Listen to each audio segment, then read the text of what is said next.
automatically Saudi come back and thank you so much. bandhigan isbuuca injineerka jaamacadda Banaadir qaybta kuliyadda handasada injineerka ayaa socon doona muddo 5 maalin ah waxaana loogu talagalay in lagu soo saaro hal abuurka iyo xirfadda ardayda isla markaana waxa maanta daafuray gudoomiyaha jaamacadda Banaadir Professor Cabdirasaaq Axmed Dalmar iyadoo ay ka qayb galayaan inta uu socdo bandhiga iskuulo lagu casuumay madasha si aqoon kororsi ay u helaan waxaana lagu qabtay xarunta jaamacadda ee kiiloomitir 13 ee duleedka magaalada Muqdisho dhiso dalkaaga dhigaaga kama liidatada ayay u magacdareen hal abuurka ardayda isla markaana waxa ay soo bandhigeen robot machine oo ku shaqeynaya aalad loogu talagalay solar cadceed ku shaqeeya ee waraabin kara beeraha maadaama dalkeena oo inta badan yahay beeraley caqabad badan ka haysata isticmaalka biyaha si beeraha loo waraabiyo iyo taalada xaawataako oo iyana la soo bandhigay hormuudka kuliyadda handasada injineer Cabdirasaaq Ali Casayr waxa uu sheegay in jaamacadda ay ugu talagashay si loo ogaado ardayda dadaalaysa si ay u helaan madal ay ku soo bandhigaan hal abuurkooda kuliyadda injineerinka marka ay aragtidaas ka duulayso inay fuliso waxay qaban qaadisay isbuuca injineerka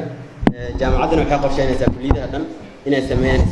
isbuuca dhakhtarka soo socda isbuuca beeraha isbuuca xanaanada xoolaha isbuucidaas waxa ugu talagalnay in ardayda ay showcasing ku sameeyaan waxyaalaha ay barteen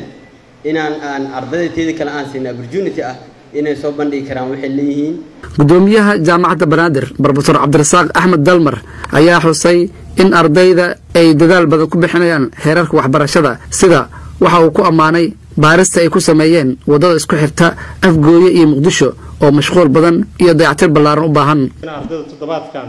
inay soo bandhigi doonaan sidii aan ku balansaneen Professor Casayr waxyaabaha ay soo qabato kuliyadda presentation inay jiri doonaan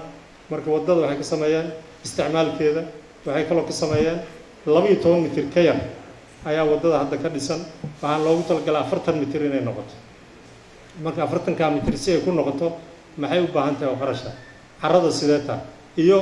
waa la soo galay wadada waa aragteen soo galistaas dadka ku jira haddii la damcayn laga saaro may qidhan yihiin oo sharci darrada ku jooga ama waxa la yiraahdo environmental impact assessment ay ku sameeyeen